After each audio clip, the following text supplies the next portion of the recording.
Hey guys, কেমন আছো তোমরা? আশা করি সবাই ভালো আছো। আজকের ভিডিওটা অনেকটা আলাদা হতে চলেছে, কেননা আজকে যখন সকালবেলা ঘর থেকে বেরোলাম, হঠাৎ দেখি ঘরের বাইরে একটি অচেনা লোক দাঁড়িয়ে আছে। আমি তাকে জিজ্ঞাসা করলাম যে তার বাড়ি কোথায়, কি করে, কোথায় থাকে। সে কোনো উত্তর দিল না, শুধু একটা কথাই বলল, আমাকে ভাত দাও, আমি ভাত খাবো। আমি কোনো রকম কোনো চিন্তা ভাবনা না করেই তাকে বললাম বসে পড়ো, আমি ভাত দিচ্ছি। সে বসে পড়ার সাথে সাথেই মাকে বললাম ভাত দিয়ে দিতে, আর মা ভাতও দিয়েও দিল। আমার মাথাতে একটা কথাই ঘোরাঘুরি করছিল যে অতিথি অতিথি মানেই নারায়ণ। আর আমি মনে মনে শুধু একটা কথাই ভাবছিলাম, এই কথাটাই ভাবছিলাম যে নারায়ণ স্বরূপ আসেনি তো। তারপরে মা ভাত দেওয়ার পরে তরকারি ডাল সব কিছু দিয়ে দিল। তারপরে উনি বলল যে আমাকে আরো কিছুটা ভাত আর ডাল দাও। তার জন্য মা এক বাটি ডাল নিয়ে এসে পাতের মধ্যে ঢেলে দিল। কিন্তু দুর্ভাগ্যবশত উনি এমন জায়গায় বসেছিলেন, ওই জায়গাটা একদমই ঢাল, আর তার জন্য ডালগুলো গড়িয়ে গড়িয়ে পড়ে যাচ্ছিল। মা যখনই ঠিক করে দিতে যাচ্ছিল তখনই উনি বলছিল ও অসুবিধা নেই, আমি খেয়ে নেবো। উনার কথাটি শুনে আর দৃশ্যটি দেখে আমার মনটা এতটাই খারাপ হয়ে গেছিল,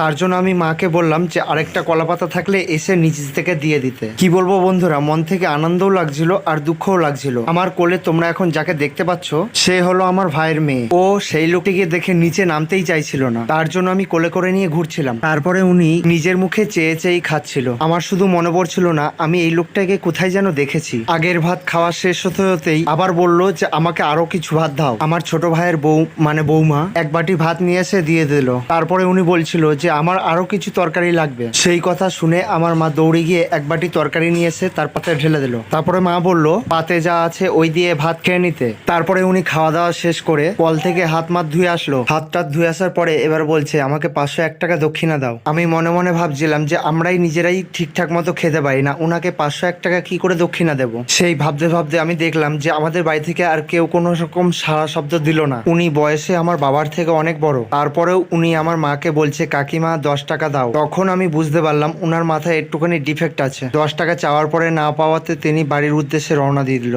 যাক, একটুখানি খাইয়ে তার পেটটা ভরাতে পারলাম, এটাই আমাদের কাছে অনেক। সো হে বন্ধুরা, এই 2.5 মিনিটের ভিডিও দেখে তোমাদের কেমন অনুভূতি হলো অবশ্যই কিন্তু কমেন্টে জানিয়ে দিও। ভিডিওটা ভালো লেগে থাকলে অবশ্যই লাইক করে দিও। চ্যানেলটা যদি সাবস্ক্রাইব না করে থাকে তাহলে অবশ্যই সাবস্ক্রাইব করে আমার পাশে থেকো। আর এরকম সুন্দর সুন্দর ব্লগ আর ভিডিও আমার এই চ্যানেলে তোমরা দেখতে পারবে। তাহলে দেখা হবে পরের ভিডিওতে। ততক্ষণ তোমরা ভালো থেকো, সুস্থ থেকো আর সাবধানে থেকো, কেননা ইন্ডিয়া পাকিস্তানের যুদ্ধ কিন্তু লেগে গেছে।